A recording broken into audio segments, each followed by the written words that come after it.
Tengo el honor, guerra no convencional, profesor, hoy ha sido la etiqueta, no la hemos podido revisar por la dinámica, guerra no convencional, y estas acciones, esto es un Estado Mayor ahí, ¿no? Para ver cómo se frena esta guerra. Hay una guerra no convencional, es exagerado hablar de esta guerra, cuando los grandes medios dicen que en Venezuela lo que ha habido es cualquier otra cosa menos una guerra económica. ¿Cuál es el análisis que hace? Bienvenido en 3 y 2. Bueno, fíjate, para poder caracterizar la guerra y calificarla como no convencional teníamos que partir de un punto básico, que es que el capitalismo, el sistema mundial bajo la dirección del imperio, siempre ha utilizado el conflicto armado, ¿ok? Ha utilizado la violencia, ha utilizado la fuerza para dominar. El capitalismo intrínsecamente lleva consigo la guerra.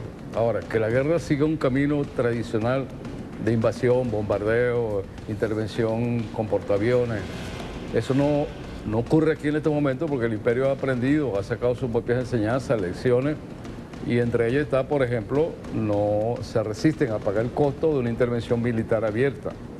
Y por eso lo hacen en forma encubierta, lo hacen como un proceso de preparación política o de desarrollo político-cultural, y se ha caracterizado eso como no convencional en el sentido que no es una guerra declarada, no es una guerra autorizada.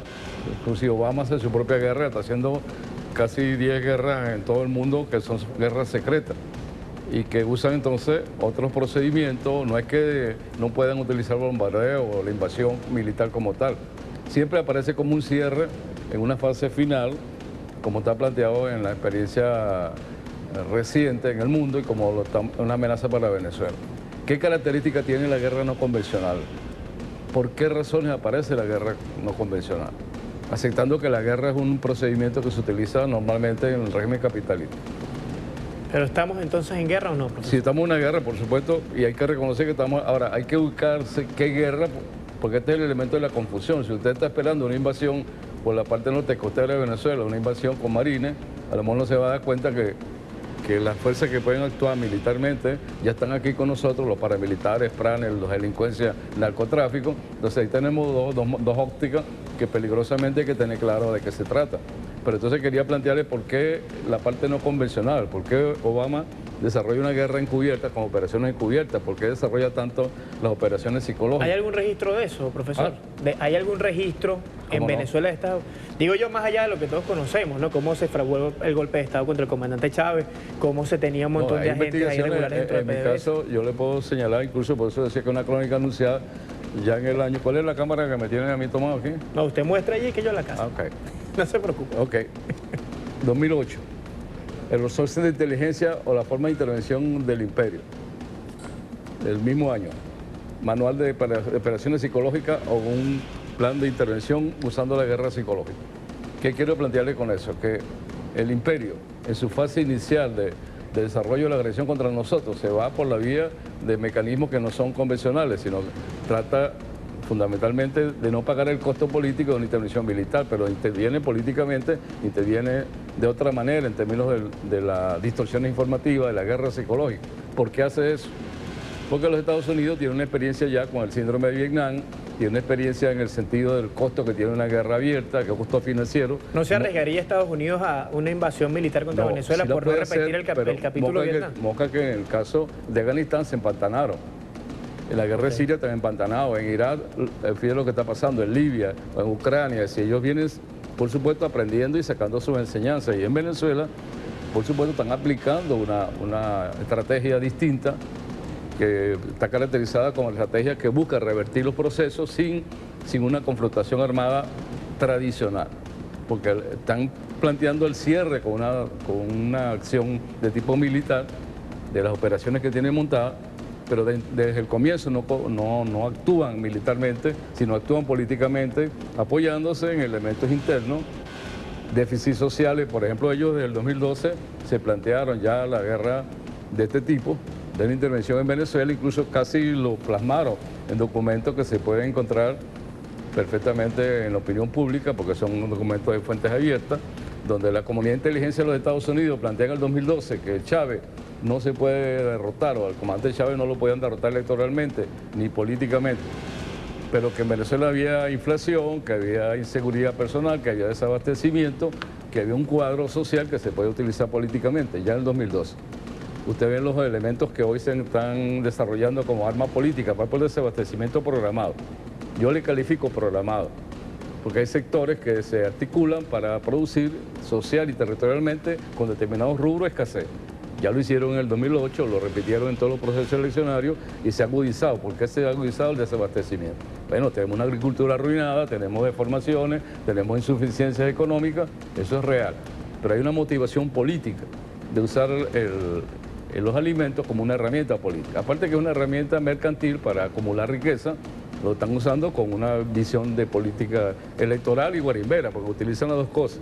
Generar descontento con el desabastecimiento en función electoral, pero también lo están haciendo o intentando hacer, estimulando algún tipo de saqueo, de molestar en las colas, lo que han intentado hacer en ese proceso. Ese es el caso del desabastecimiento, pero pudiera darse con el caso de la inseguridad personal o con la inflación. Esos son elementos inducidos, son originarios, responsables del gobierno bolivariano, el presidente Maduro, quien sea. Eso es un absurdo, porque al final de cuentas nosotros, reconociendo la falla y limitaciones que tiene este proceso, o asumiendo autocrítica cualquier limitación que tengamos de carácter político-social, hay que tener claro que el enemigo está montado en una estrategia que en este caso es por descomposición interna, por desgaste de la fuerza. Ellos están buscando que de alguna forma el gobierno se debilite electoralmente para que se dé el proceso como el 6 de diciembre o lo que ellos están invocando para aplicar el referendo. Ellos, por ejemplo, en el caso del referendo, estamos claros que ellos van a agudizar los conflictos y las contradicciones sociales y por eso se acentúa la guerra económica, por eso se acentúa las manipulaciones informativas, todo lo que son las distorsiones con las operaciones psicológicas. Eso es nuevo. En mi caso no, en mi caso tengo una crónica anunciada del 2008, dos pequeños folletos ilustrativos de que teníamos razón en aquel momento, que nadie pensaba que esto era una realidad subyacente, porque son operaciones encubiertas, no son visibles, nadie cree en eso. ¿Cómo hago yo para justificar y para explicar estas cosas? Profesor, cuando uno plantea esto en un foro, por ejemplo, ahorita que nos tocó viajar a un grupo de gente y uno planteaba ese tipo de tesis, le decían, bueno, vamos a suponer que es verdad, ¿no? Un periodista boliviano me decía, vamos a suponer que todo eso es verdad, pero para que haya una guerra tienen que haber dos bandos. ¿Qué hace el bando de la revolución, del chavismo, del gobierno ante lo que mucha gente siente, digo yo aquí el colectivo, como un bombardeo constante? O sea, estos hombres cuando salen de BTV y van a la calle B, se encuentran una cola, no les rinde el salario, no consiguen la medicina. Es decir, ¿qué se hace desde el frente de la guerra que está resistiendo, pero que, si vamos a lo práctico, tiene el monopolio de las armas, tiene el monopolio del poder, tiene el monopolio de la política? ¿Qué ha pasado con nuestro bando en esta guerra? Fíjate, una de las cosas que lleva mucha confusión y escepticismo, genera incertidumbre, es que en la guerra no convencional no hay una línea de frente. Es decir, el enemigo no está plenamente identificado. Por eso que es una especie de enjambre, dice alguien por ahí con la teoría del enjambre. Es decir, son un proceso en el cual se hace muy tenue la identidad, porque primero usan operaciones encubiertas. Hay que estar clarito que están usando incluso fuerzas especiales, pero quizás no tanto con la membresía de la Fuerza de la Marina, de los comandos, sobre todo con usted ve los Boinas Verdes, cualquiera de estos grupos de fuerzas especiales. Ellos perfectamente pueden utilizar los paramilitares, o el pranato, o la descomposición que surge de ambos, de la delincuencia, y utilizan eso como una fuerza de choque sin descartar que tengan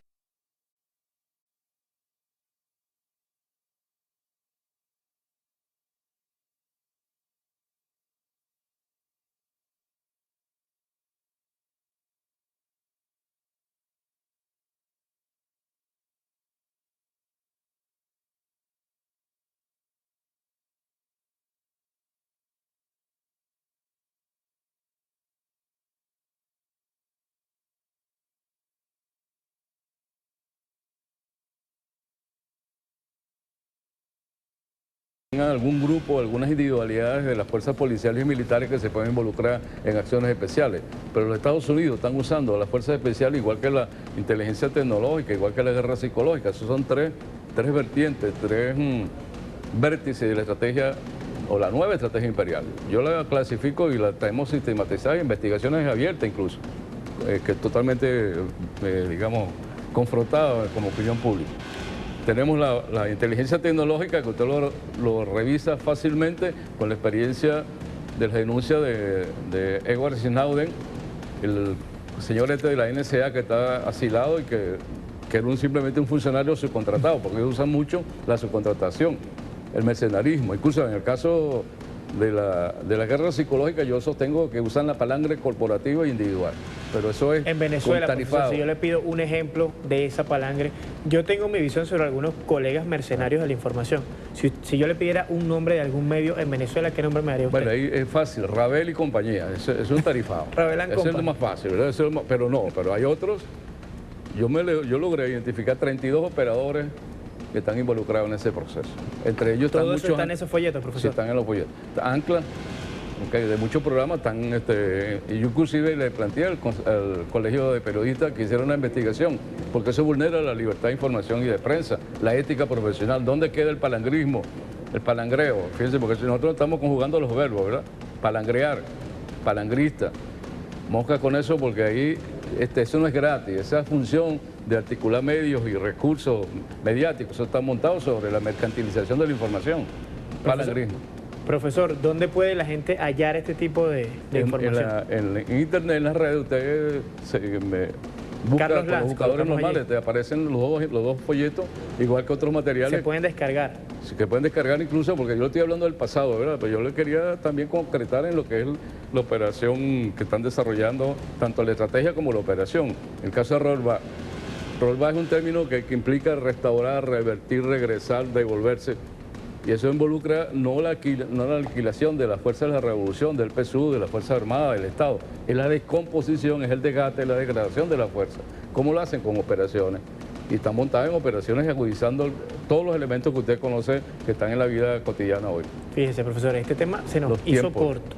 Yo le pido que vuelva esta misma semana y sea nuestro primer invitado, Ana María, y podamos ampliar, si le parece, Ok. con ejemplos bien gráficos, toda esta investigación. Sí, ¿Le parece? tenemos unos materiales de apoyo de esto que yo le había dicho a los compañeros productores para montarlo, para que el televidente lo pudiera Los montamos revisar. y los vemos esta misma semana. ¿Le parece, profesor?